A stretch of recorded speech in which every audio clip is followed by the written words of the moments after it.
Welcome back to the deep dive. So if you're a professional out there, a developer, a designer, maybe a content creator, Pretty much anyone trying to build things in the modern economy. right, you're probably facing um, this huge digital paradox. On one hand, you've got these incredible AI assistants for coding, for writing, for design. They're more essential than ever. Oh, absolutely. They're becoming table stakes. But on the other hand, just getting access to them means you have to navigate this minefield of really high-cost annual subscriptions. And that just drains your capital. It completely limits your ability to experiment. The cost of just being an informed, modern professional, it feels like it's become too high. And that is really the core frustration, isn't it? I mean, the speed of AI innovation is just relentless. You need to test Anthropic today, then maybe MidJourney tomorrow, and, Jasper the day after that. And you can't do that if every test costs you $500. Exactly. If each one requires a massive annual commitment, you're essentially locked out of finding the best tool for your actual needs. The whole subscription model, it punishes experimentation. Exactly. So our mission today is to really get into a market mechanism that's challenging this whole status quo. We're going to do a deep dive on a global digital marketplace that kind of acts as a financial shortcut. A shortcut for who we call the learner. Yeah, for the learner, to get access to these powerful, high-cost AI services at prices that are just dramatically lower. We're talking half, sometimes even a third of the official rate. And we're looking at a platform called G2G. The source material describes it as a world-leading digital marketplace. But I think we need to look at it as more than just a shop. It's a kind of economic facilitator. How do you mean? Well, it's democratizing access to professional software. The whole point, the critical context here, is that it's directly addressing that cost barrier that's been put up by the boom in premium AI features. Okay, so let's unpack that. G2G's core value. It's a place to buy and sell digital subscriptions. We see the biggest names in AI, ChatGPT Plus, MidJourney, Jasper AI, all listed at these really competitive prices. Right, much lower than what you'd pay on the official sites. So this sounds like an amazing opportunity for savings, but the learner in us has to ask, how is this even possible? Financially, I mean. That is exactly the right question to start with. The immediate gut feeling is, okay, if they're selling a subscription for a third of the price, something's got to be missing there. It's wrong. But when you actually look at the business model of these digital marketplaces, you see a few legitimate mechanisms at play that allow for these pretty steep discounts. Okay, walk us through them. How are they undercutting the official price? So primarily, you're looking at a pretty sophisticated reseller model.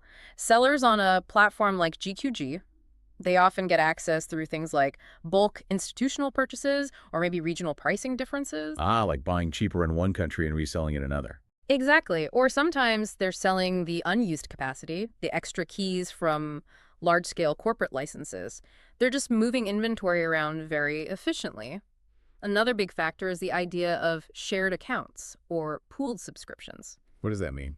A seller might buy a high-tier corporate plan, which is way cheaper per person, per seat, and then they resell individual access to those seats. I see. So we aren't necessarily buying a brand new subscription from the developer. We're buying access to an existing subscription through a secondary market. It's like the digital version of buying in bulk at a warehouse club. Precisely. And so the main benefit for you, the user, isn't just the discount, it's the ability to test things out. Right. The disruptive part here is being able to buy monthly or even just trial access. Yes. If you're trying to figure out which of 5 different image generators to use, you save money, sure, but more importantly, you save time and you save commitment. You can cycle through tools like Ideogram AI and Meshi AI in just a couple months. And figure out which one actually fits into your workflow. Exactly, without that crushing pressure of a high-cost annual lock-in. The sources we looked at really hammered this point home, saving half, maybe two-thirds of the price on some of the most popular subscriptions. Yeah. That kind of financial flexibility, it feels like it's aimed at very specific groups of people.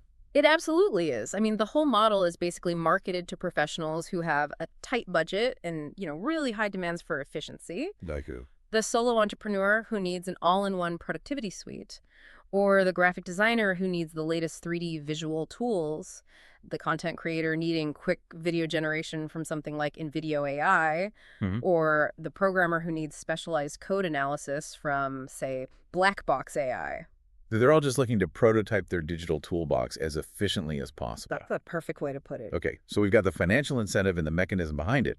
But for this to be a real solution for the learner, the inventory has to be diverse, right? It can't just be the top 2 or 3 AI tools. No, and that's where it gets really interesting. Let's look at the variety available then, the sheer scope of this digital toolbox that G2G seems to be pulling together. The scope is what really confirms its utility. It offers access to, well, virtually every major category of professional AI. Instead of just reading off a huge list, let's maybe break it down by category to show the depth. Good idea. Where do you want to start? Let's start with writing and advanced language models.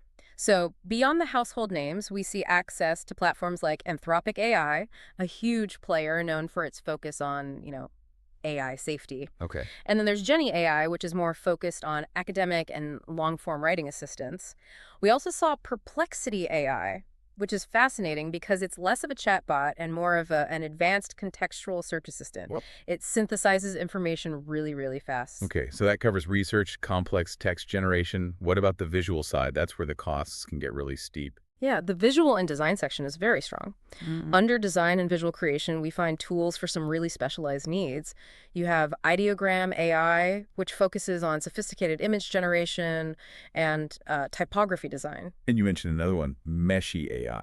Right, Meshy AI, and that's for 3D generation and visual design. So it's moving beyond just flat images into complex assets, a discipline that's traditionally been incredibly expensive. Okay, and what about those super specialized technical niches that professionals need for just their day-to-day work? That's where you see the true democratization, I think. Under specialized professional tools, we found listings for black box AI. For programmers, that's essential for rapid code analysis and finding bugs. That sounds useful. And for corporate efficiency, they offer Fathom AI. For anyone who doesn't know, Fathom is a critical tool for analyzing and summarizing long meeting transcripts and calls. A real time saver. A huge one.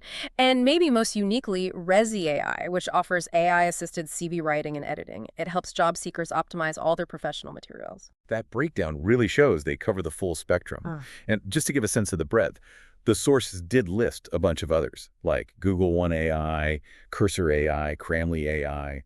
It seems like if you need it, this platform has probably found a way to package it affordably. Exactly. The message seems to be, if a premium AI tool exists, this marketplace has likely found a secondary access point for it. Okay, so we've got massive savings, a huge catalog, but this brings us to what is probably the most critical question: trust and security.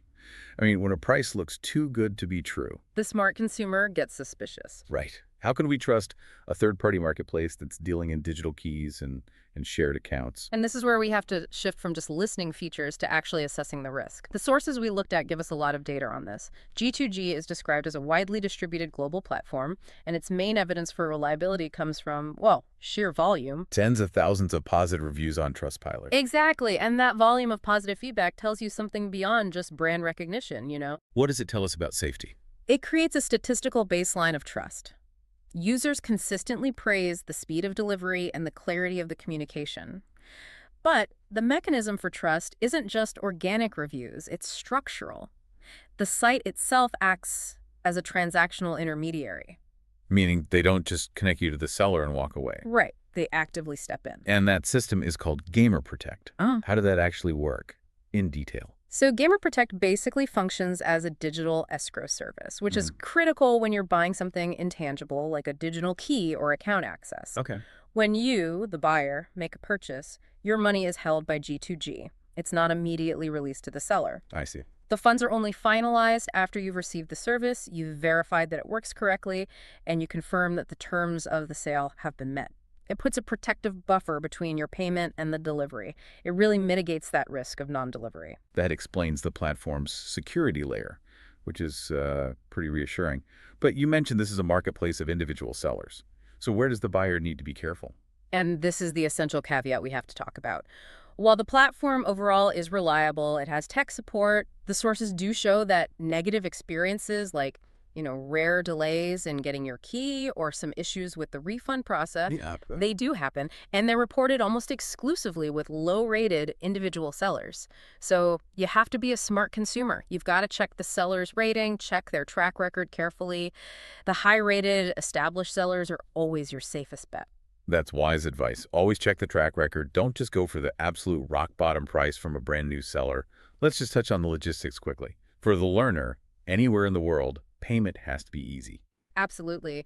And the reports highlighted that convenience. The platform supports a ton of different global and local payment methods, and that ease of transaction removes another barrier and makes sure your location or your bank doesn't stop you from accessing these tools. And as we kind of refocus here, it is worth noting that while G2G also offers things like games and charging points, for our listener, the professional learner, the real value is squarely focused on this democratized access to the AI tool landscape. Absolutely. So let's pull all this together. It seems G2G offers a really compelling, low-risk way to start experimenting in this super fast-moving world of premium AI tools. It lets users be incredibly intelligent and efficient consumers of technology. Testing your options thoroughly before you had to shell out a massive amount of cash. And if we connect this to the bigger picture, this rise of affordable secondary access points, it signals a pretty fundamental shift in the market, I think. It suggests a massive democratization of professional-grade AI capabilities. Well, these are powerful tools that just a few years ago were basically exclusive to huge corporate R&D budgets. And now, they're moving into the hands of solo entrepreneurs, small business owners, individual content creators.